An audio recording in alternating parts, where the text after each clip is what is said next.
গল্প শুরুর আগে আপনাদের কাছে একটি বিশেষ অনুরোধ। আমাদের চ্যানেল দ্য ওয়ান্ডার ইন বুকশেলফকে সাবস্ক্রাইব করুন। আপনাদের সহযোগিতা এবং ভালোবাসা আমাদের একান্ত কাম্য। ধন্যবাদ।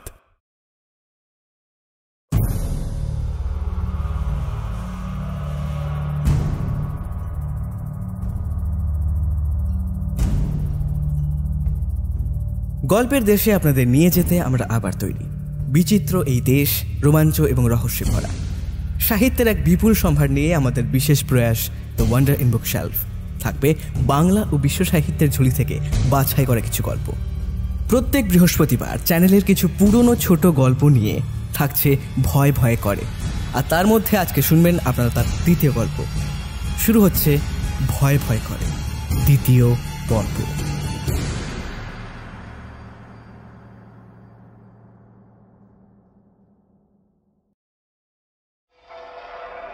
হেমেন্দ্র কুমার রায়ের কঙ্কাল সারথি।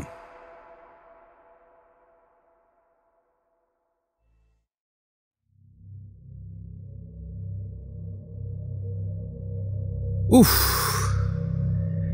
এই ম্যালেরিয়ার মতন ছ্যাঁচড়া অসুখ পৃথিবীতে আর কিছু আছে কি? আমার তো মনে হয় না। এই দেখো না, শখ করে সেদিন ঢাকুরিয়ায় লেক দেখতে গিয়েছিল সন্ধ্যার একটু আগে।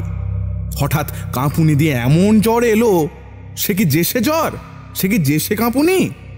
না পারি দাঁড়াতে, না পারি বসতে, একেবারে ঘাসের ওপর পড়লুম শুয়ে।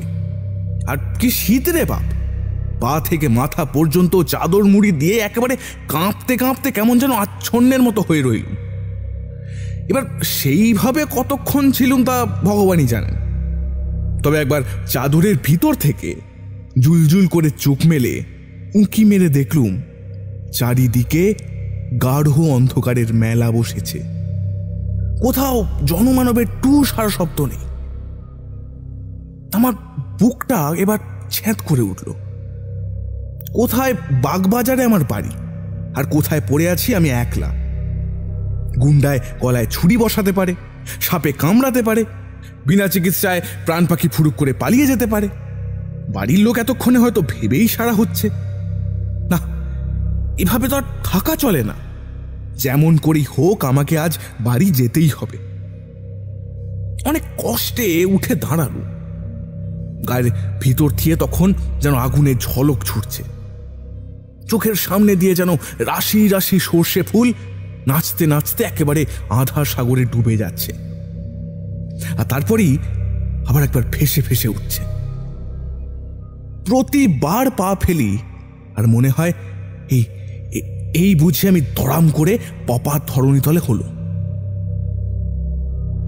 তবু থামলুম না, মাতালের মতো টলতে টলতে এগিয়ে চললুম।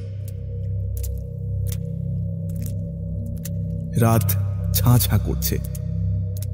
সেই রাত্রে আমি প্রথম বুঝতে পারলুম পৃথিবী কত বেশি স্তব্ধ হতে পারে। শহরের হট্টগোলে রাগ হয় বটে, কিন্তু এই স্তব্ধতাও সহ্য করা একেবারে অসম্ভব।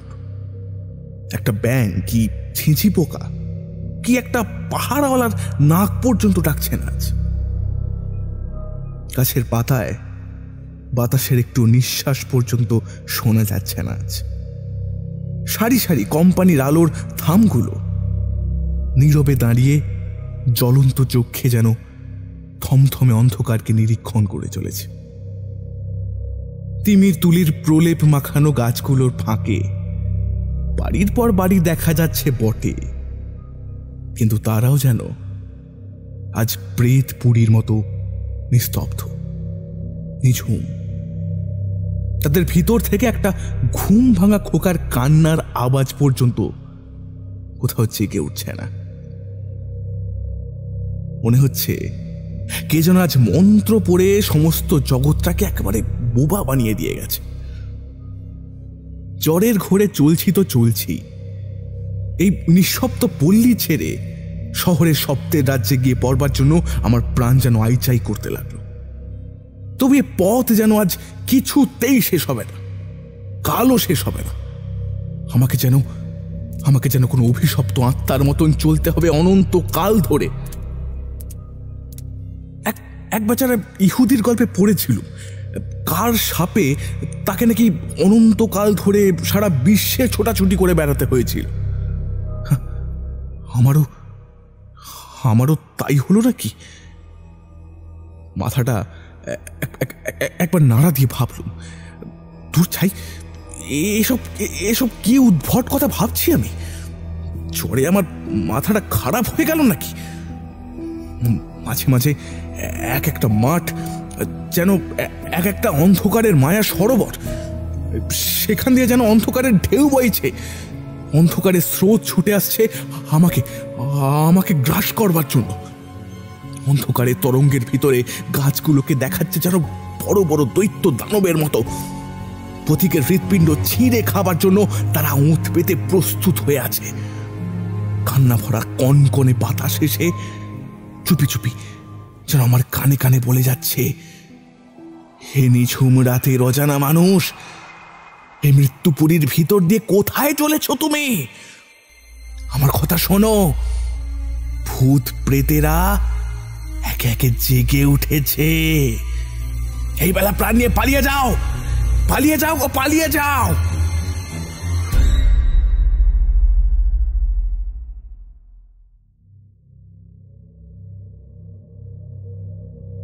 আরো খানিক অগ্রসর হতে মনে হলো পৃথিবীর সমস্ত শক্তি এসে আমার দুই পায়ের দুই জুতোর ভিতরে আশ্রয় নিয়েছে। প্রত্যেকবার পা ফেলি আর সেই শব্দগুলো জুতোর ভিতর থেকে চলকে উঠে রাজপথের উপরে আছাড় খেয়ে পড়ে আমাকে চমকে চমকে তোলে। শব্দ শুনতে চাই, কিন্তু নিজের পায়ের শব্দ পাচ্ছি, কিন্তু কেন জানি না সে শব্দ শুনে মনে আমার খুশি হবে কি আরো বেশি নেতিয়ে পড়তে লাগলো। সে যেন রাজপথে ঘুমন্ত কোনো অশরীরী প্রেতাত্মার চিৎকার। আমার পদাঘাতে সে যন্ত্রণায় গজরে গজরে উঠছে।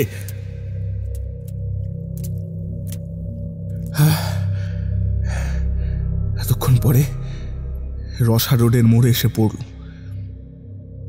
আশ্বস্তির নিঃশ্বাস ফেলে ট্রামওয়ের একটা লম্বা লোহার থামে ঠেসান দিয়ে খানিকক্ষণ জিরিয়ে দিলুম। এখানটাও তেমনি নির্জন আর তেমনি নিস্তব্ধ হলেও আমার মন যেন অনেকটা আরাম পেল। এই তো ট্রামের রাস্তা। এই পথ ধরে সিধে গেলেই যত মাইল দূরেই থাক আমাদের পাড়া বাগবাজার যাওয়া যাবে। আর খানিক দূর এগোতে পারলেই এই লোকজনের সার শব্দ পাবো নিশ্চয়ই।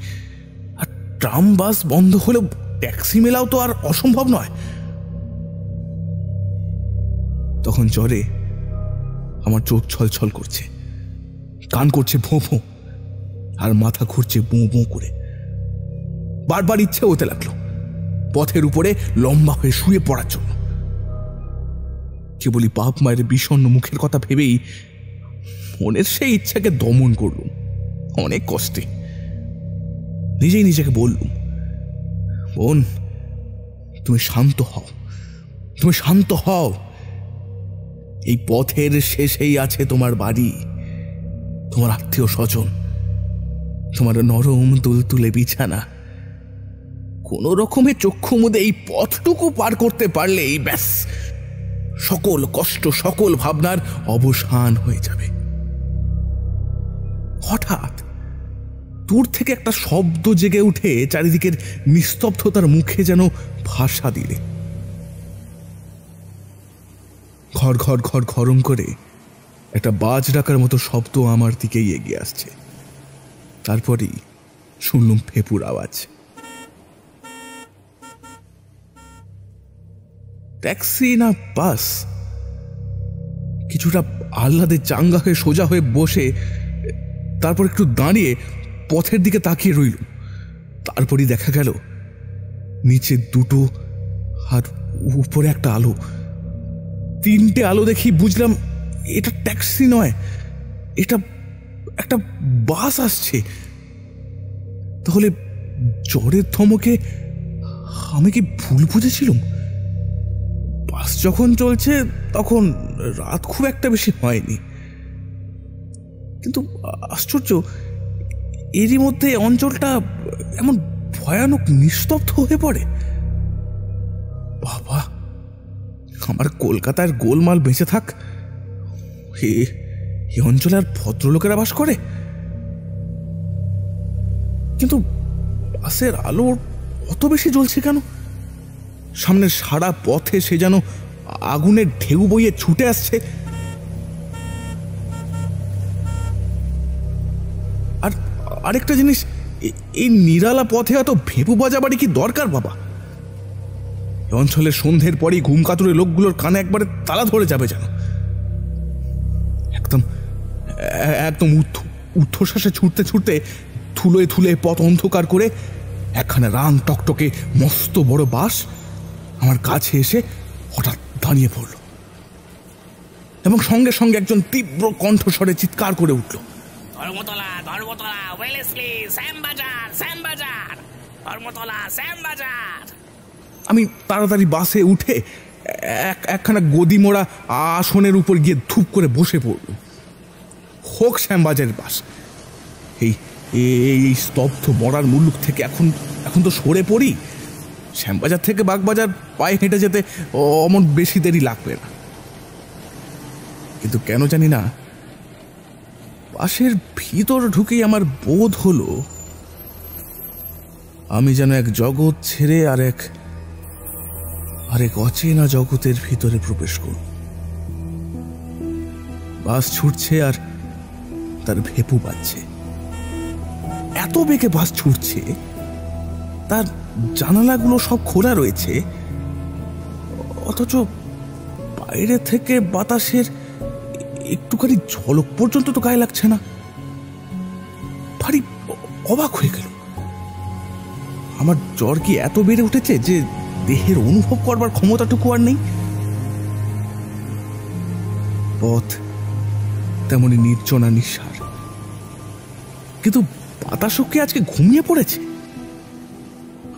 আমার খালি মন হতে লাগলো দম বন্ধ হয়ে সারা পৃথিবী যেন আজ মারা পড়েছে, আর কোথাও জীবনে লক্ষণ নেই। বেঁচে আছি খালি আমি, আরে এই বাসের ড্রাইভার আর কন্ডাক্টর। যদিও আমরা তিনজন ছাড়া বাসের ভিতরেও আর কোনো আরোহী ছিল না। থাকবেই বা কেন? এত রাতে কার ঘাড়ে ভূত চাপবে যে বাসে চড়ে বেড়াতে বেরোবো? বাসের ভেপু বাজছে তো বাজছেই, একেবারে কান যে ঝালাপালা হয়ে গেল। একবার কন্ডাক্টরের দিকে বিরক্ত স্বরে বলল, এই ড্রাইভারকে বারণ করে দাও। ও লোকে পথে লোকও তো নেই, তবে এত হর্ন বাজাচ্ছে কেন? বাবারে বাবা, কান ঝালাপালা করে দিল তো। লোকটা শিখ, মস্ত বড় লম্বা দেহ, মস্ত বড় দাড়ি।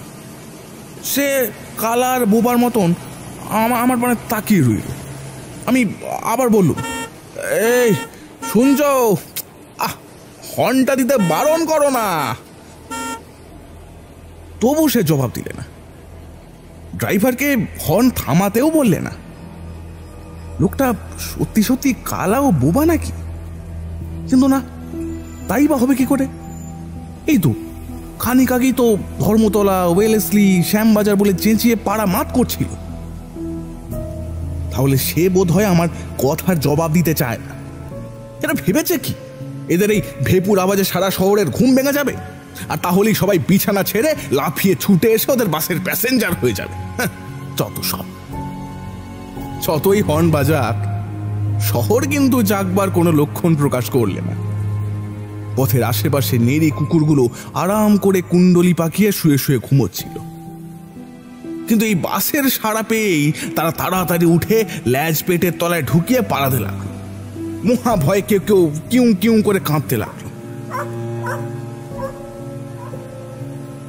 এই আজকের বাইরের জীবের সাড়া পাওয়া যাচ্ছে কেবল এই কুকুরগুলোর কাছ থেকে, কিন্তু তারা ওই দেখা দিয়ে অদৃশ্য হচ্ছে। কিন্তু কুকুরগুলো কেন আমাদের বাস থেকে এইভাবে ভয়ে পালাচ্ছে? মনের ভিতর কেবল এই প্রশ্নগুলি বারবার জাগতে লাগলো। কেন কন্ডাক্টর কেন আমার কথার জবাব দিচ্ছে না? ড্রাইভারই বা কেন ক্রমাগত ভেপু বাজাচ্ছে? আর কুকুরগুলি বা কেন বারবার বাস থেকে দূরে পালাচ্ছে? আমি আবার কন্ডাক্টরের দিকে ফিরে বললুম, এই তোমার ভাড়ার পয়সা নাও, এ নাও। সে মস্ত একখানা কালো হাত বাড়াল। ভাড়া মিটিয়ে টিকিট নেওয়ার সময় আমার হাতে তার হাতে ছোঁয়া লাগলো। উফ, অমনি মনে হলো কে যেন একখানা তীক্ষ্ণ বরফের ছুরি আমার হাতে খ্যাচ করে খোঁচা মারলে। জীবন্ত মানুষের হাত এমন এমন ঠান্ডা কনকনে হয়? আশ্চর্য হয়ে তার মুখের পানে তাকালো। তার লম্বা চুল আর গোঁপদারির জঙ্গলে সেই ভরা মুখখানা বাসি মরার মতো স্থির। তার চোখেও যেন পলক পড়ছে না। তার চোখ যেন পাথর দিয়ে করা। আমার বুকের ভিতরটা কেমন গুড়গুড় করতে লাগলো। আজকের শহরের এই নির্জনতা, পৃথিবীর এই নিস্তব্ধতা, বাতাসের এই অভাব আর ভাড়াটে বাসের এই ফেঁপুর আওয়াজ, কন্ডাক্টরের সেই উদাসীন মূর্তি, সমস্তই যেন রহস্যময়, সমস্তই যেন অস্বাভাবিক। আশ্চর্য হয়ে তার মুখের পানে তাকালো। কি কুক্ষণই আজ বাড়ির বাইরে পা দিয়েছি বাবা। যত বাড়ি ফিরে ফিরে তাকাই ততবারই কন্ডাক্টরের সেই মরার মতো স্থির মুখ আর পলকহারা পাথুরের দৃষ্টি চোখে পড়ে। কেমন একটা অমানসিক ভাবে আমার মনটা ছেয়ে গেল। আর সহ্য করতে পারলুম না। সামনের বেঞ্চির ওপরে দু হাতের ভিতর মাথা রেখে চোখ মুদে আমি চুপচাপ বসে রইলুম। ভাবলুম শ্যামবাজার পৌঁছানোর আগে আর মাথা তুলে চাইব না। কিন্তু খানিক পরেই মাথা তুলতেই হলো, আর চোখও খুলতে হলো। প্রায় আধ ঘন্টারও বেশি সময় কেটে গেছে, গাড়ি তো কই থামলো না। সে ক্রমাগত ছুটেই চলেছে। তবু এখনো শ্যামবাজার এলো না কেন? মুখ তুলে জানলা দিয়ে মুখ বাড়িয়ে আমার আর বিস্ময়ের সীমা রইল না। শ্যামবাজার তো অনেক দূরের কথা। গাড়ি এখনো ভবানীপুরি তো আসেনি। অথচ গাড়ি এত বেগে ছুটছে যে পথের দুপাশের বাড়িগুলো তীরের মতন পিছনে সরে সরে যাচ্ছে। এও কি সম্ভব? হতভম্বের মতন মুখ ফিরেই দেখি গাড়ির ভেতর 10-12 জন লোক বসে রয়েছে। আরো নিজের চোখে আমি আর বিশ্বাস করতে পারলুম না। আমি হলপ করে বলতে পারি এতক্ষণের ভিতরে গাড়ি একবারও থামেনি। তবু কোত্থেকে এলো এরা? কখন এরা গাড়িতে উঠলো? আমি যখন গাড়িতে উঠেছিলাম তখন তো কন্ডাক্টর আর ড্রাইভার ছাড়া গাড়িতে আর কেউ ছিল না। তবে একে একে সকলকার মুখের পানে তাকিয়ে দেখলুম। সব মুখী মরার মতন স্থির, নির্বিকার।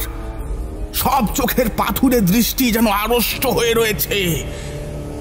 কে যেন শ্মশান থেকে কয়েকটা মৃতদেহ তুলে নিয়ে এসে বেঞ্চের উপরে সারি সারি বসিয়ে দিয়ে গেছে। তাদের ভিতরে বাঙালি আছে, খোট্টা আছে, সাহেব আছে, কিন্তু তারা সবাই চেয়ে আছে আমার দিকেই। সে চাউনিতে কোনো ভাবের আমেজ নেই। সেই চাউনি যেন কোনো চাউনি নয়।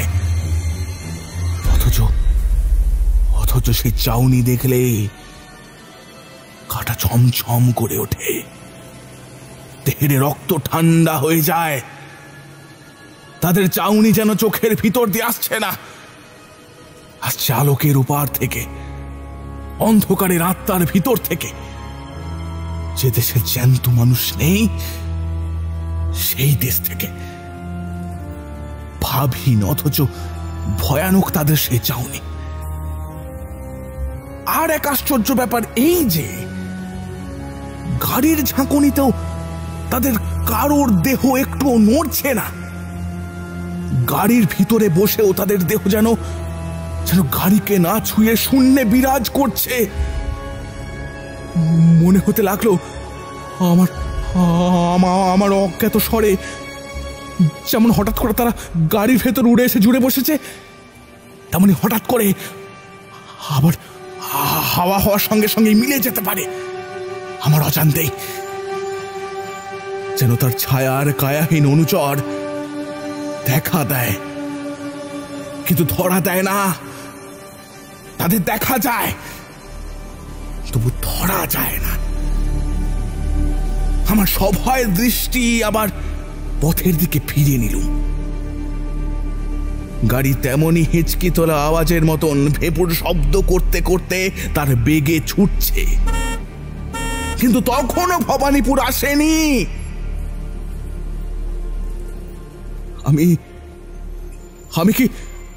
আমি কি শ্যামবাজার চলেছি না সোজা জমালয়ে চলেছি?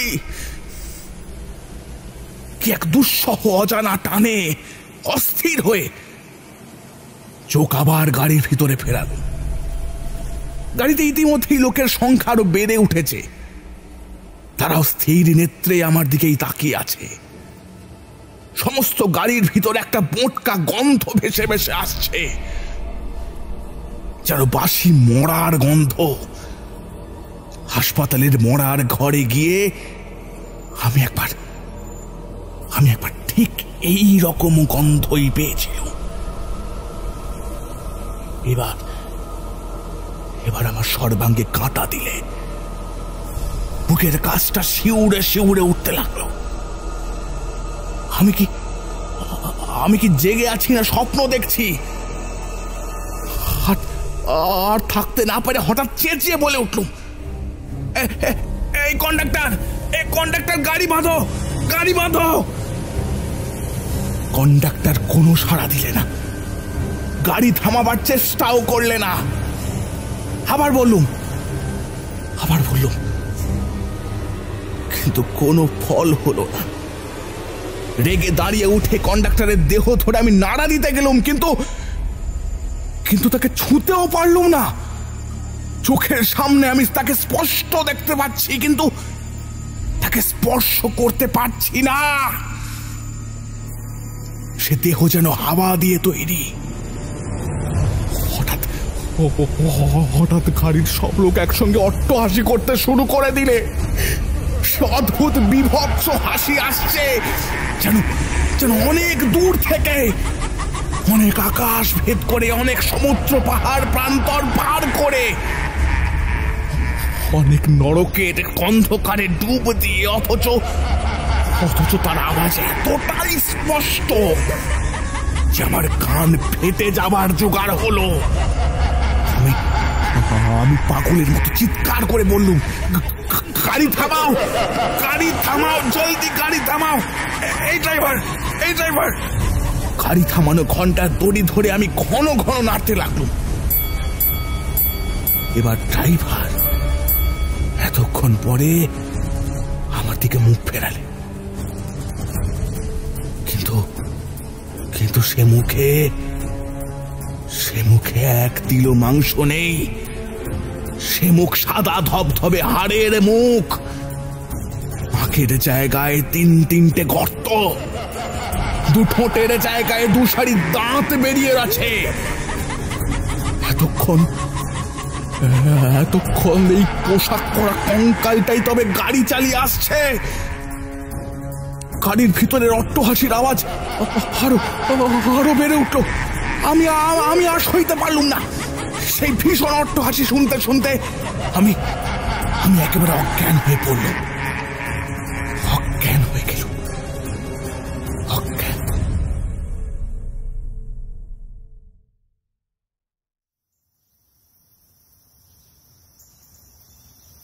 জ্ঞান হলে দেখলুম নিজের ঘরের বিছানায় শুয়ে আছি। আমার চারপাশে বসে মা, বাবা, ভাই আর বোনেরা। শুনলাম আমি নাকি রসা রোডের ফুটপাতের উপরে জ্বরের ঘোরে বেহুশ হয়ে শুয়েছিল। একটু ধাতস্থ হতে কালকের রাতের সেই বিভীষিকার কথা সকলকে বলল। বাবা শুনে বললেন, আরে ওসব বাজে কথা। জ্বরের ঝোঁকে লেকের ধার থেকে রসা রোড পর্যন্ত এসেই তুমি বেহুঁশ হয়ে পড়েছিলে, তারপর ওই সব খেয়াল দেখেছো তুমি। কিন্তু আমার মন বলতে লাগলো, না, আমি যা দেখেছি তা খেয়াল নয়, খেয়াল নয়।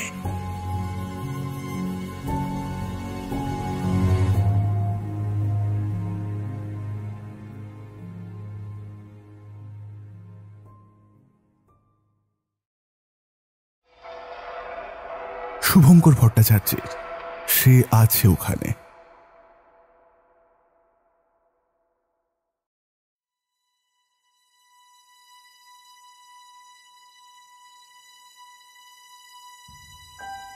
আমাদের জীবনে অনেক সময় এক একটি ঘটনা ঘটে যার রেশ সারা জীবন ক্ষত হয়ে থেকে যায়।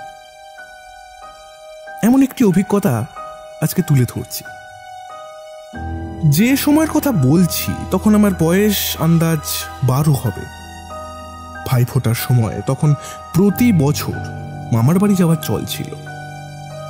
আমার মার মাসি মামাকে ভাই ফোঁটা দিত, আর আমার মামার মেয়ে তার নিজের দাদা মাসির ছেলে আর আমাকে ভাই ফোঁটা দিত। মা, বলছি ভাই ফোটার সময় তো এসেই গেল, এবার কি সেদিনই যাব না আগের দিন? না রে বাবাই, এবার অবশ্যই আগের দিন যাব। তোর মামা যতই আমার আর তোর মাসির সাথে ফোনে কথা বলুক, মনে মনে যে দুঃখ পেয়েছে তা বোঝাই যায়। সে তো অবশ্যই। আসলে গৃহপ্রবেশের সময় তো আমরা আর মাসিরা যেতে পারিনি, মামা তো খুব আশা করেছিল। তার বলতে তার বোনেরা গেল না, দুঃখ পাওয়াটাই স্বাভাবিক। কিন্তু যেতামই বা কি করে বল? তোর সেই পরীক্ষা শুরু হয়েছে আর তোর মাসির শ্বশুরমশাই হাসপাতালে ভর্তি। তবেও আমাদের সামনে থেকে দেখলে সব ভুলে যাবে, বোনেদের ওপরেও রাগ করে থাকতেই পারবে না। এরপর মা মাসির সাথে ফোনে কথা বলে নেয়। ঠিক হয় 2 বোন একসাথে মামার বাড়িতে যাবে, আর তাহলেই বিষয়টা আরো ভালো হবে। সেই মতো কদিন পর ভাইফোঁটার আগের দিন আমরা এবং মাসিরা একসাথে মামার বাড়িতে গিয়ে উপস্থিত হলাম। এখানে বলে রাখি, আমার মামার বাড়ি ছিল বর্ধমান জেলার মেমারির চন্দ্রকোনা নামক গ্রামে। তখন বর্ধমান জেলা ওই পূর্ব পশ্চিম বর্ধমান হয়নি। এবার মামার বাড়িতে পৌঁছেই দিদা শুরু করলো, আরে বিউটি, মনি, তোরা এসেছিস? বাবা, খুব ভালো, খুব ভালো। তা তোরা আগে থেকে জানালি না তো যে আজ আসছিস? ও বৌমা, দেখো কারা এসেছে। এবার আগে না আসলে হয়? এমনিতেই গৃহপ্রবেশের সময় আসতে পারিনি। আমার ভাইটা দিদিদের ওপরে অভিমান করে আছে, তার উপরে যদি একদম ভাইফোঁটার দিন আসি তাহলে আর রক্ষা নেই। আমাদের ভাইটা কোথায়?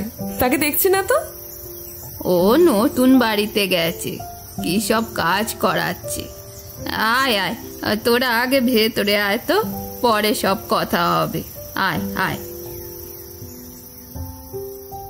বড়রা নিজেদের মধ্যে নানা কথা বলতে শুরু করলো। আমি আর মাসির ছেলে রোহনদা আর মামার মেয়ে শুনুর মধ্যে বেশ আনন্দ জমে উঠল। আমার আর বোন শুনুর মধ্যে দারুণ ভাব ছিল। ও ছিল আমার থেকে ওই 2 বছরের ছোট, মানে তখন ওর বয়স ছিল ওই 10 বছর। বেশ অনেক দিন পর দেখা হওয়াতে ও ভীষণ খুশি হলো। কি রে দাদা, তোরা গৃহপ্রবেশের সময় এলি না কেন? আমরা সবাই কত আশা করেছিলাম, তুই জানিস। মন খারাপ করিস না, এই তো আমরা এসে গেছি। এবার 2 দিন বেশি থাকবো, আরো ভীষণ মজা হবে, দেখিস। কিছু সময় পর মামা বাড়িতে ফিরল। শিগরে দিদি, তোর এসে গেছিস? তবে ভাইয়ের কথা মনে পড়লো তবে, হ্যাঁ? এরপর কিছু সময় ভাই এবং দিদিদের মধ্যে ওই মান অভিমানের পালা চলল, তবে খুব কম সময়ের জন্য। মামাও খুব তাড়াতাড়ি সব দুঃখ ভুলে গেল। তা শোন শোন শোন, এবার কিন্তু এই ভাই ফোঁটা আনন্দটা নতুন বাড়ি দিয়ে হবে কি? অবশ্যই ওখানে হবে। আর এবার বিউটি আর মনি কিন্তু আরো কদিন বেশি থাকবে। ভাই, নতুন বাড়িটা এখান থেকে কতটা দূরে রে? আরে নতুন বাড়িটা হচ্ছে আতপুরে। আতপুর মানে যেখানে কার্তিক দা রাতে বাড়ি? হ্যাঁ, একদম ঠিক বলেছিস। কই কার্তিক তাকে দেখছি না তো, কোথায় গেল সে? এইখানে বলে দিই, এই কার্তিক দাদু ছিল মামার বাড়ির অন্যতম পিলার। যখন মা মাসি সবাই খুব ছোট ছোট ছিল, তখন এই কার্তিক দাদুকে কাজে বহাল করা হয়, আর তবে থেকেই সে এখানেই রয়েছে। কার্তিক দাদুরও সাতকুলে কেউ ছিল না, তাই মা মাসি আর মামাকে সে সন্তানের মতোই ভালোবাসত। আরে কার্তিক দাদার কাছে বাজার করতে তোরা আসছিস শুনে সকাল থেকে মানুষটা সেই বাজারে ছুটেছে নিজের পছন্দ মতো সব টাটকা জিনিসপত্র আনতে, কি বুঝলি? আরে ওই তো কার্তিক দা চলে এসেছে। ও বাবা, তোরা চলে এসেছিস? বাহ, খুব ভালো হয়েছে, খুব ভালো হয়েছে। কার্তিক দা কেমন আছো? তোমার কথাই হচ্ছিল। কার্তিক দা, এবার ভাই পড়ার অনুষ্ঠানটা নতুন বাড়িতেই হবে, কি বুঝলে? এই কথাটা শুনতেই আমরা সবাই দেখলাম কার্তিক দাদুর মুখটা কেমন কালচে হয়ে গেল। কি হলো কার্তিক দা, তুমি এমন হঠাৎ চুপ হয়ে গেলে? তোরা ভাই ফোটার অনুষ্ঠানটা ওই বাড়িতেই করবি কেন?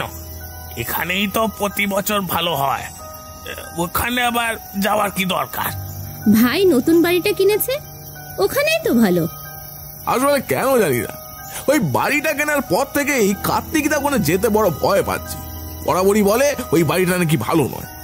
ও কার্তিক দা কথা ছাড়তো, আসলে আমাদের একটু বেশি ভালোবাসে তো, তাই চেনা গন্ডির বাইরে গেলেই ভয় পায়, কি বুঝলি? হ্যাঁ, কার্তিক দাদু যেন কিছু বলেও বলতে পারে না, কিন্তু ওই বাড়ি নিয়ে যে কিছু একটা তাকে ভাবাচ্ছে সেটা বোঝাই যাচ্ছে। সেদিন বিকেলের দিকে আমরা সবাই মিলে মামার কেনা নতুন বাড়িতে উপস্থিত হলাম। মামার কেনা নতুন বাড়িটা ছিল কাঠের তৈরি। বাড়ির সামনে সুন্দর ফুলের বাগান, আর তারই মাঝখানে নুড়ি বিছানো পথ সোজাসুজি চলে গিয়েছে। সন্ধ্যা নাম্ব করছে, তাই বাড়ির চারপাশটা আর সেদিন ঘুরে দেখানো হলো না। এখানে এসে কার্তিক দাদু যেন কেমন আরো মন মরা হয়ে যায়। কার্তিক দাদুর এরকম অবস্থা দেখে মা মামাকে একবার জিজ্ঞাসাই করে ফেলে, আচ্ছা ভাই, আশা থেকে দেখছি এই বাড়িটার কথা শুনেই কার্তিকদা কেমন একটা হয়ে গেছিল, এখন এখানে এসে তো আরো বিষণ্ণ দেখাচ্ছে, কি ব্যাপার বলতো? আরে কার্তিক দা তো এই আতপুরেরই মানুষ, তা তো তুই জানিস। তা তো ছোটবেলা থেকেই জানি, কিন্তু কার্তিকদার সাথে তার পৈতৃক বাড়িতেও তো আমরা ভাই বোনেরা কতবার এসেছি। এবার যবে থেকে কার্তিক দা শুনেছে এই বাড়িটা কিনেছি, বারবার বলছে যে বাড়িটা নাকি না যেতে, আর বিশেষত কোনো মেয়েকে নাকি না নিয়ে যেতে। বাড়িটা নাকি ভালো নয়। বাড়িটা ভালো নয়? সে কি, এমন বলার কারণটা কি? বাড়িটা কেন ভালো নয় তাকে তুই কার্তিক দাকে জিজ্ঞাসা করেছিলি? আরে এই বাড়িটাতে নাকি কারোই মারা গেছে, আর সেই জন্যই। মামা আরো কিছু বলতে যাচ্ছিল, কিন্তু সেই সময় বাড়ির ভিতর থেকে দিদার ডাক আসাতে মামার কথা সেখানেই ইতি টানতে হয়। আমরা এরপর সবাই বাড়ির মধ্যে গিয়ে ঢুকলাম। বাড়িটা বাইরে থেকে যা সুন্দর লাগছিল, ভিতরে ঢুকে দেখলাম সেটা ভিতর থেকে আরো অনেক সুন্দর। বাবা সারা বাবু, সত্যি তুমি দারুণ বাড়ি কিনেছো বলতে হবে, তোমার পছন্দ আছে। হ্যাঁ, আতপুরের মতো জায়গায় এমন সুন্দর একটা বাড়ি এ তো ভাবাই যায় না। তা ঠিকই বলেছে, ইংরেজ আমলের বলি এতটা সুন্দর। এই বাড়িটা ওই ইংরেজ সাহেব হালফেক সাহেবের তৈরি। সত্যি ভাই, অপূর্ব হয়েছে। আমার ভাই বলে কথা, ওর পছন্দ তো সুন্দর হবেই। এরপর অনেক গল্প আড্ডা দেওয়ার পর খাওয়া দাওয়ার সেরে সবাই আজ রাতেই সেখানে শুয়ে পড়লাম। বড়রা আড্ডা দিলেও আমি আর শুনু লুকোচুরি খেলছিলাম। তারপর আরো কিছুক্ষণ খেলার ইচ্ছে থাকলেও মার মামির ডাকে আমরা আমাদের খেলা থামালাম। মামার বাড়িতে গেলে আমি আর শুনু দিদার সাথেই ঘুমোতাম। সেইবারও একতলার একটা ঘরে আমরা তিনজনে ঘুমোতে গেলাম। এবার শুতে যাবার কিছু সময় পর থেকেই একটা অদ্ভুত আওয়াজ আমার কানে আসছিল। বারবার মনে হচ্ছিল যেন একটা বাচ্চা হাসছে আর দৌড়াদৌড়ি করছে। খাটে উঠে বসেই দেখি ঠিক এক আওয়াজ পেয়েই শুনু উঠে বসেছে। দিদা অবশ্য তখন ঘুমোচ্ছিল। শোনো, এ শোনো, কিসের একটা আওয়াজ আসছে না রে? বাইরে থেকে আওয়াজটা আসছে মনে হচ্ছে, বুঝলি? চল তো জানলা দিয়ে একবার বাইরেটা দেখি। খাট থেকে নেমে আমি আর শুনু ঘরের মধ্যে থাকা জানলা দিয়ে বাইরে একবার উঁকি মেরে দেখি। চাঁদের আলো থাকায় বাইরেটা বেশ পরিষ্কার দেখা যাচ্ছিল। এবার এদিক ওদিক তাকাতেই একটা জায়গাতে আমাদের দুই ভাই বোনের চোখ একদম স্থির হয়ে গেল। আমরা স্পষ্ট দেখলাম জানলা থেকে কিছু দূরে একটা কুয়ো, আর সেই কুয়োর পাড়ে একটা বছর দশকের মেয়ে আপন মনে খেলছে। মেয়েটির পরনে একটা ফ্রক, দেখে মনে হচ্ছে যেন ফ্রকটা বহু বছরের পুরনো। মেয়েটির চুলের রং লাল আর চোখের মনে দুটো ঠিক নীল রঙের। শরীর থেকে টুপ টুপ করে যেন জল পড়ছে, আর একটা একটা পচা গন্ধ আসছে এত দূর থেকেও। এবার মেয়েটি যে বিদেশি তা দেখে বুঝতে অসুবিধা হয় না। আমি আর শুনো সত্যি এবার অবাক হয়ে যাই, কারণ আমরা সন্ধ্যা থেকেই লুকোচুরি খেলছিলাম, কিন্তু সেখানে তো কোনো মেয়েকে দেখলাম না। হঠাৎ করে এই মেয়েটা এলো কোথা থেকে? এই মেয়েটাকে তো আগে দেখিনি, এ কোথা থেকে এলো? তাও আবার এত রাতে ওই কুয়োর পাড়ে কি করছে রে? মেয়েটা খেলতে খেলতে হঠাৎ করে এবার আমাদের দিকে তাকালো আর হাসি মুখে ইশারা খিলখিলে গলায় বলতে শুরু করলো, তোমরা এইদিকে আইসো, আমরা খেলবো, আইসো আইসো। এবার তখন আমাদের বয়স ছোট, অত বুঝতে পারিনি। নতুন খেলার সাথী পেয়েছি ভেবে আমরা বাইরে খেলতে যাব ঠিক করলাম, কিন্তু দরজাতে খিল দেওয়া থাকায় এবং তা আমাদের হাতের নাগালের বাইরে হওয়ায় আমরা অনেক চেষ্টা করে বাইরে বেরোতে পারলাম না। কি হলো? আইসো। আমরা এবার বাইরে বেরোচ্ছি না দেখে মেয়েটি কুয়োর উপরে উঠে আমাদের দিকে একবার রাগ ভরা দৃষ্টিতে তাকিয়ে আসবে না আমাকে আর শুনুকে অবাক করে কুয়োটার ভিতরে ঝাঁপ মারলো। আমরা দুজনেই কিছু সময়ের জন্য প্রায় একদম হতভম্ব হয়ে রইলাম। তারপর নিদ্রাহীন রাত্রি কাটানোর পর সকালে আমি আর শুনু কুয়োর কাছে গিয়ে পুরো চারদিকটা ভালো করে ঘুরে দেখলাম।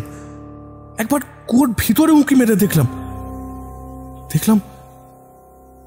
কুয়োটার ভিতর ভর্তি জল। রাতে দেখা মেয়েটা কুয়োতে পড়ে মরেই গেল নাকি এসব ভাবছিলাম, তখনই কার্তিক দাদু কুয়োর পাড়ে আমাদের দুজনকে দেখে একদম টানতে টানতে সেখান থেকে নিয়ে এসে আমাদের জিজ্ঞাসা করলো, কি তোরা দুজন কুয়োর পাড়ে কি করছিলি? রাতের সমস্ত ঘটনা কার্তিক দাদুকে খুলে বলতেই তার চোখ মুখে আতঙ্কের এক কালো মেঘ গ্রাস করলো। চিৎকার চেঁচামেচির আওয়াজে বাড়ির বড়রাও সেখানে সেই সময় এসে উপস্থিত হলো। কার্তিক দাদু চোখের জল নিয়ে এবার মামাকে বলতে থাকলো, তোকে বরাবর বলেছিলাম বাড়িটা ভালো না, তুই তাও কিনলি এটা। আমি আর শুনু আগের রাতের ঘটনাগুলি সবকিছু খুলে বললাম। মামা কিছুটা হেসে কার্তিক দাদুকে বলে উঠল, আরে ওরা ছোট, কল্পনা নজরে কি দেখেছে তুমিও তো বিশ্বাস করছো? এই কুয়োতে একটা বাচ্চা মেয়ে নাকি ঝাঁপ দিল, তা আবার হয় নাকি কোনো? সেদিন ভাইফোঁটা থাকায় সবাই যে যার কাজে ব্যস্ত হয়ে পড়ল। সেই পুরো দিনটা আমরা সবাই খুব আনন্দের মধ্যেই কাটালাম। রাত্রিবেলা না ঘুমিয়ে আমি আর শুনে যেন বাইরে না বেরিয়ে পড়ি, তার জন্য যার যার বাবা মার সাথেই সে রাত্রে ঘুমের ব্যবস্থা হলো। এর একদিন পর সকালবেলা মাসিরা নিজের বাড়ির দিকে আর আমরা আমাদের বাড়ির দিকে রওনা হলাম। আমার শুনুকে ছেড়ে আসতে একদম ইচ্ছে করছিল না। আমি যখন বাড়ির দিকে রওনা হলাম তখন শুনু খুব কাঁদছিল, কিন্তু আমি জানতাম না যে ওর সাথে এটাই আমার শেষ দেখা।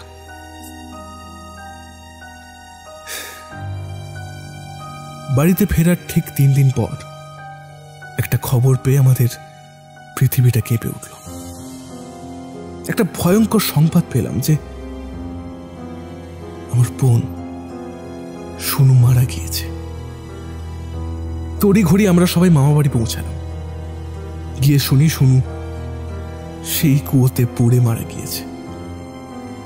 বাড়ির সকলের ছোট্ট সদস্যকে হারিয়ে জড় পদার্থে পরিণত হয়েছে।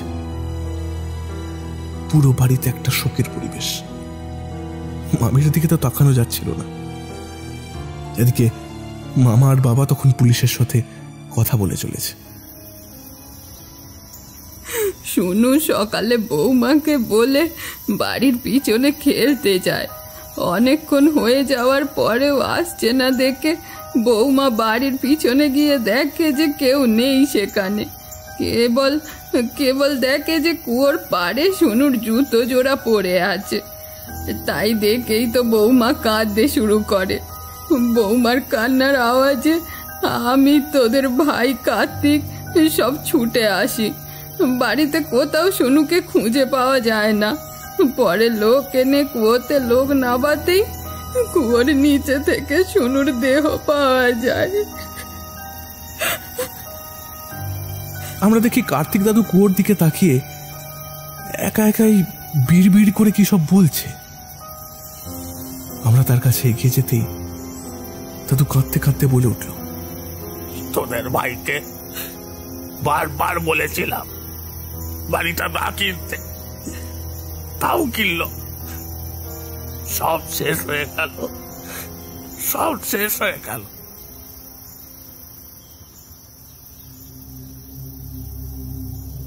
এই বাড়িটা তৈরি করেছিল হালবেগ সাহেব।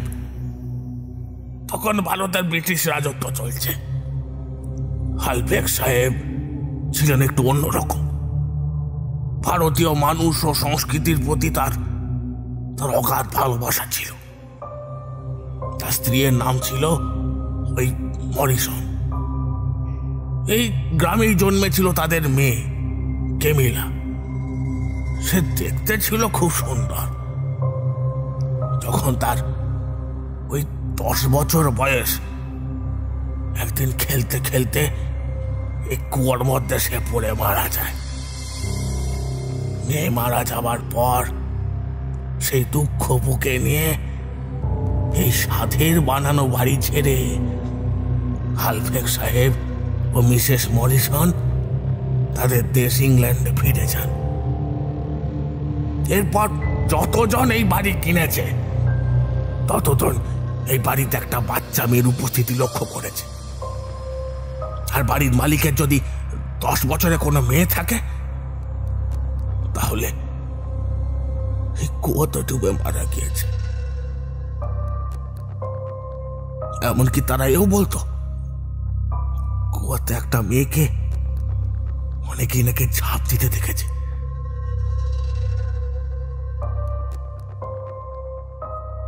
এই সব কথা শোনার পর আমার শরীর দিয়ে ঠান্ডা জল বয়ে যায়।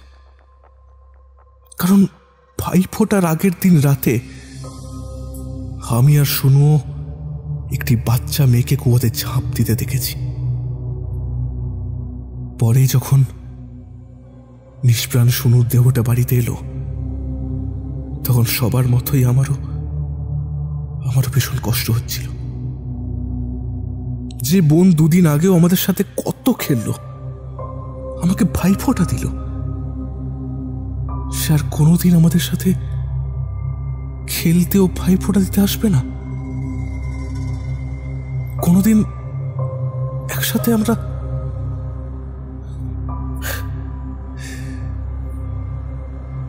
এই ঘটনার এক সপ্তাহের ভিতরেই মামা আতপুরের বাড়িটা ছেড়ে আবার চন্দ্রকোনাতেই চলে আসে। সেই ভয়ঙ্কর ঘটনার পর মামার বাড়ির ভাইফোঁটার উৎসব চিরকালের মতো বন্ধ হয়ে গেল। মামার বাড়িতে তারপরেও অনেকবার গিয়েছি, কিন্তু আতপুরের সেই হালফেক সাহেবের বাড়ি থেকে আর কোনোদিনও যাইনি।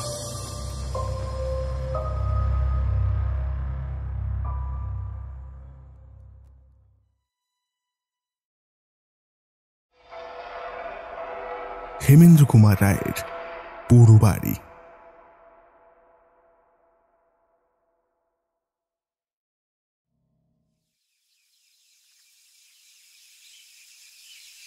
বাড়িওয়ালা বললে, হ্যাঁ মশাই, এই দাঙ্গার পর থেকেই আমার এই বাড়িখানা খালি পড়ে আছে। এ অঞ্চলে তো হাঙ্গামা নেই, অথচ অমন চমৎকার বাড়ি, তবু লোকে এখনো কেন যে এখানে বাস করতে ভয় পায় তা আমি কিছুতেই বুঝে উঠতে পারি না। আমি বললুম, বাড়িখানা আমার পছন্দ হয়েছে, আমি মিথ্যা ভয় পাওয়ার লোক নই মশাই, আর আমার কাছে তো বন্দুক আছে।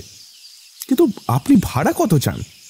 বেশি নয়, মাত্র এই 50 টাকা। এ বাড়ির জন্য আগে আমি 125 টাকা ভাড়া পেতুম। হ্যাঁ, কিন্তু এখন দিনকাল খারাপ, তার উপরে বাড়িখানা সুনাম আবার ফিরিয়ে আনতে চাই, বুঝলেন কিনা? তাই আপাতত আপনার জন্য 50 টাকা করে পেলেও আমি খুশি হব। হ্যাঁ, আমি বললুম, বেশ তাই সই। লক্ষ্য করলাম বাড়িওয়ালা একটা অস্বস্তির নিঃশ্বাস ফেললে। ভাড়া কম হোক, এই পোড়া বাড়ির জন্য অবশেষে একজন ভাড়াটিয়া যে জুটল, এইটাই সে সৌভাগ্য বলে মনে করলে। লোকটার দেহ হাড় জিরজিরে, আর কথা কইতে কইতে সে ক্রমাগত হাঁপাচ্ছিল, পুরাতন হাঁপানি রোগীর মতো। কিন্তু তার চোখ দুটো এমন উজ্জ্বল যে দেখলে মনে হয় সে যেন জ্বলন্ত। আমার হাতে চাবির গোছা দিয়ে ধুকতে ধুকতে ও লাঠি ঠক ঠক করতে করতে সে চলে গেল। আমিও বাঁচলুম।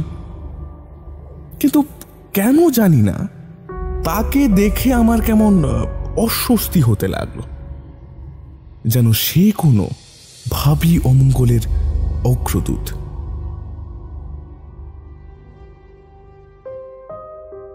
এতদিন বিহারে ছিল আমার কর্মস্থল, এখানে হঠাৎ বদলি হয়েছে কলকাতায়। পরিবারবর্গকে আপাতত বিহারে রেখেই আমার বিহারি বেয়ারা রাম সহায়কে সঙ্গে নিয়ে কলকাতায় এসেছি বসবাসের খোঁজে। ভাড়া পেলুম মনের মতো বাসা, ফ্লোরে উপরে দিব্যি দোতলা বাড়ি, নিচে 4খানা আর উপরে 2খানা ঘর, তার উপরে আছে রান্না ও ভাড়ার ঘর। আর সংসারে মানুষ বলতে আমি, আমার স্ত্রী ও 2 ছোট ছোট ছেলে মেয়ে। সুতরাং এই বাড়িতেই আমাদের বেশ গুলিয়ে যাবে। গেলবারের সাম্প্রদায়িক দাঙ্গা হাঙ্গামা এখানে নাকি চরমে উঠেছিল। এই বাড়িতে যারা বাস করত তাদের কেউ কেউ নাকি তাতে মারা পড়ে, কেউ কেউ পালিয়েও যায়, আজ পর্যন্ত আর ফিরে আসেনি। সেই থেকে বাড়িখানা পোড়ো হয়ে আছে। বাড়িখানা শহরের উপকণ্ঠে, এর আশেপাশে ছিল কয়েকটা বস্তি। দাঙ্গার সময়ে মারামারি, লুটতরাজ ও অগ্নিকাণ্ডের ফলে সেগুলোর অস্তিত্ব প্রায় লোপ পেতে বসেছে। আজও সেখানে বসতি নেই, দেখা যায় কেবল জনশূন্য ধ্বংসাবশেষ। তাই প্রায় আধপোয়া পথ পার না হলে এখানে কোনো প্রতিবেশীর মুখ দেখবার উপায় নেই। কিন্তু সেজন্য যদিও বিশেষ মাথা ঘামালুম না, কারণ আমি নিজে ঘরকুনো মানুষ। আমার পক্ষে প্রতিবেশীরা অনেক সময় বিরক্তিদায়ক। ভৃত্য রাম সহায় আদতে বিহারি হলেও বেশ ভালোই বাংলা বলতে পারত। আমি তাকে রাম বলে ডাকি। বললুম, রাম, আজকের মতো তুমি এই বাড়ির ওই দোতলাটা সাফ করে রাখো। আজই সন্ধ্যার আগে রাত কাটাবার জন্য জিনিসপত্র নিয়ে আমরা এই বাড়িতে এসে উঠব। রাম বললে, যে আগে হুজুর। ভাবতে লাগলুম, বাড়িখানা আমি ভাড়া নিতে রাজি শুনে বাড়িওয়ালার উজ্জ্বল চোখ দুটো অমন আরো বেশি জলজল করে উঠল কেন? তা কি আনন্দে, না তার জন্য তার অন্য কোনো রহস্যময় কারণ আছে? এ প্রশ্নের উত্তর পেলুম সেই রাত্রেই। আগেই বলেছি, বাড়ির দোতলায় মাত্র দুখানা ঘর, একখানা পশ্চিম দিকে আর একখানা দক্ষিণ দিকে। ঘর দুখানা বেশ বড় সড়। বাড়িতে এসে যখন উঠলুম তখন সন্ধ্যা হয় হয়। স্থির করলুম নিদ্রা দেবীর আরাধনার পক্ষে দক্ষিণের ঘরই প্রশস্ত। নির্জন পল্লী, নিরালা সন্ধ্যা, নিস্তব্ধ বাড়ি, নিজেদের পদধ্বনি চারিদিকে প্রতিধ্বনিত করে তুলল। ঠিক যেন আরো কেউ কেউ পদচালনা করছে আমাদের সঙ্গে সঙ্গে। অনেক দিনের খাঁ খাঁ করা পুরো বাড়ি, এরকম ভ্রম হওয়া স্বাভাবিক। এই মিথ্যে ভ্রমটা মনের ভিতর থেকে মুছে ফেলবার অনেক চেষ্টা করলুম, কিন্তু পারলুম না। বারবার তবু একটা কথা মনে হতে লাগলো, এ বাড়িতে আমরা ছাড়া আরো কাদের অস্তিত্ব আছে। এখনো তারা অদৃশ্য বটে, কিন্তু কিন্তু যে কোনো মুহূর্তে হতে পারে দৃশ্যমান। এমন ধারণার কোনো অর্থ হয় না। আমি ভীরু নই, ভূত মানি না। ভূতের গল্প শুনেছি, কিন্তু ভূত কখনো দেখিনি এবং দেখব বলে বিশ্বাসও করি না। হয়তো মানুষের মনের উপরে কাজ করে কোনো কোনো স্থান কালের বিশেষত্ব। অসম্ভবকেও মনে হয় সম্ভবপর। নির্বাচিত ঘরে ঢুকেই পড়লুম এক মুশকিলে। দক্ষিণ দিকের জানলা খুলে দিতেই মনটা কেমন শিউরে উঠল। পেলুম যেন কোনো গলিত মৃতদেহের দুর্গন্ধ। নাকে কাপড় চাপা দিয়ে উকি মারলুম জানলার বাইরের দিকে। নিচেই রয়েছে পচা জলে ভরা এক খানা বা ডোবা, আর তারপরে খানিকটা জমির ওপরে ভাঙাচোরা লণ্ডভণ্ড জনহীন বস্তি। আর কোথাও কোনো জনপ্রাণীর টু সারা শব্দটিও নেই। বললুম, রাম, ওই খানার ধারে নিশ্চয়ই কোনো মরা কুকুরের বা বিড়ালের পচা দেহ পড়ে আছে। দেখো, এই দারুণ গ্রীষ্মে দক্ষিণের জানলা বন্ধ করে এ ঘরে থাকা যাবে না। চলো পশ্চিমের ঘরে যাই। রাম বললে, তাই চলুন। শুনছেন আজকের গল্প শ্রী হেমেন্দ্র কুমার রায়ের লেখা পোড়ো বাড়ি। এখনো যারা আমাদের চ্যানেলে নতুন বা যারা চ্যানেল সাবস্ক্রাইব করেন, তাদের অনুরোধ জানাই, চ্যানেলের নিয়মিত গল্প পেতে আজই সাবস্ক্রাইব করুন এবং বেল নোটিফিকেশনটি অন করে রাখুন। আপনাদের এই ছোট্ট একটা কাজ আমাদের অনেক সাহায্য করে। বেশ, তবে গল্পের বাকি অংশটি এবার উপভোগ করুন।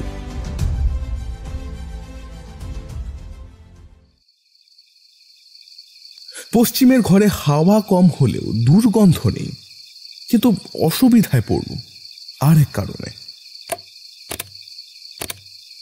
সুইচ টেপাটিপি করেও যখন আলো জ্বালাতে পারলুম না, তখন বুঝলুম ইলেকট্রিকের তার কোথাও নিশ্চয়ই খারাপ হয়ে গিয়েছে। নাচার হয়ে রামকে বললুম, রাম, তুমি বাজার থেকে একটা বাতি কিনে আনো তো। আজকে রাতটা তো কোনো রকমে কাটিয়ে দিই, তারপর কাল সকালে উঠে অবস্থা বুঝে ব্যবস্থা নেওয়া যাবে। বাতি নিভিয়ে কেমন একটা অহেতুকি অশান্তির ভাব মনের মধ্যে নিয়ে শয্যায় আশ্রয় গ্রহণ করলুম। শেষ পর্যন্ত ঘুমিয়ে পড়লুম বটে, কিন্তু তন্দ্রা ঘোরেও মনে হচ্ছিল ঘরের ভিতরে কারা যেন নীরবে আনাগোনা করছে। কতক্ষণ পরে জানি না আমার ঘুম ভেঙে গেল আচমকা। আমার মুখের উপরে পড়ল যেন কার উত্তপ্ত নিঃশ্বাস। আমি কি স্বপ্নালোকে বাস করছি? কিন্তু পর মুহূর্তে অনুভব করলাম আমার ঠিক পাশেই আমার গায়ের সঙ্গে গা মিলিয়ে শুয়ে আছে আরেকটা জীবের দেহ, কোমল রোমশ জীবন্ত দেহ। স্পষ্ট শোনা যাচ্ছে তার শ্বাস প্রশ্বাসের শব্দ, আর সেই সঙ্গে টের পেলাম একটা জান্তব গন্ধ। ধর্মর করে উঠে বসে এক লাফে বিছানার বাইরে গিয়ে পড়ল।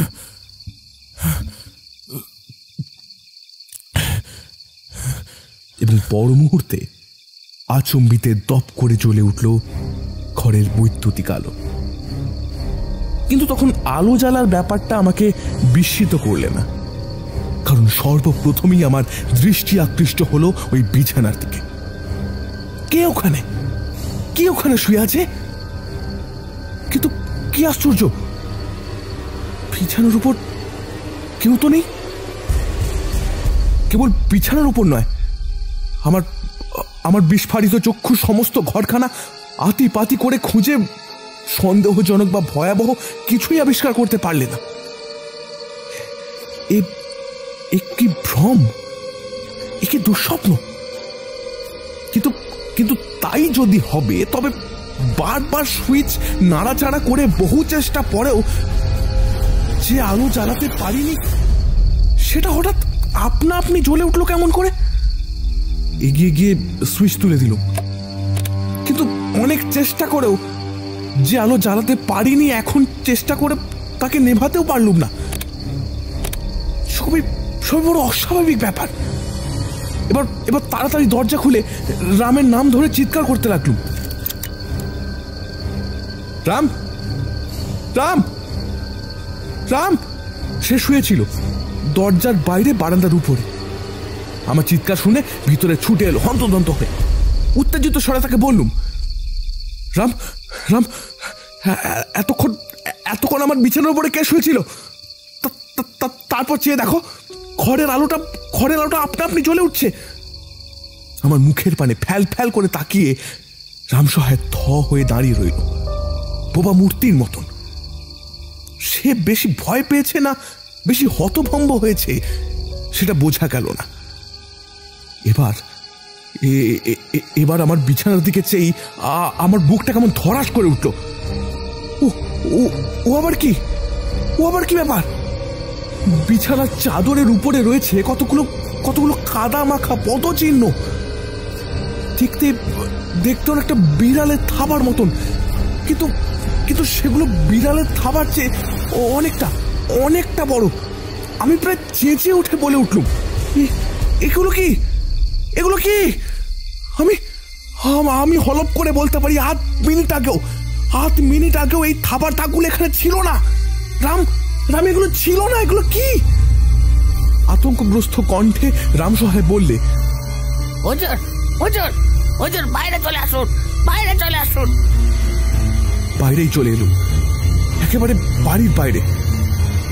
শেষ রাতটা কাটলো রাস্তার ধারে, রোয়াকের উপরে।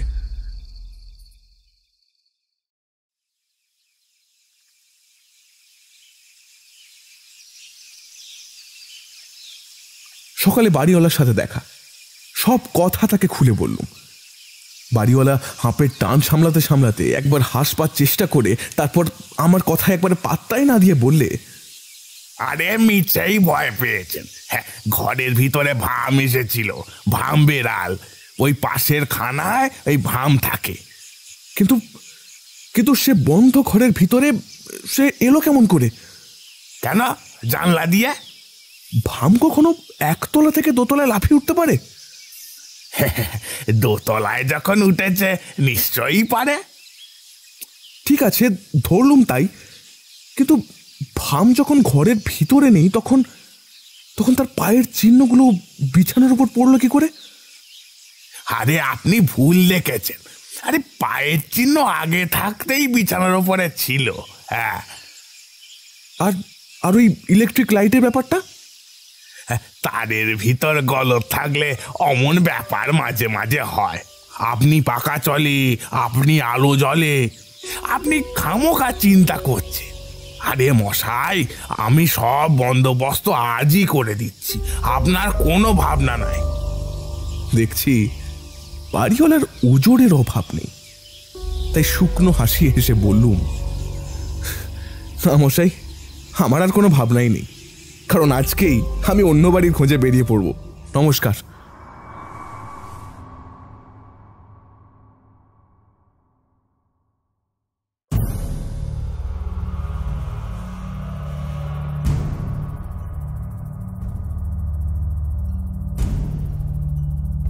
শুনলেন the wonder in bookshelf presents ভয় ভয় করে সিরিজের দ্বিতীয় পর্ব। এরকম আরও গল্প শুনতে আজই সাবস্ক্রাইব করুন আমাদের চ্যানেল এবং বেল নোটিফিকেশনটি অন করে রাখুন, এবং তার সাথে আপনাদের মতামত আপনারা কমেন্ট করেও জানান। থ্যাংক ইউ সো মাচ আজকের গল্প শোনার জন্য। আশা করি খুব ভালো লেগেছে। দেখা হচ্ছে আবার পরের সপ্তাহে।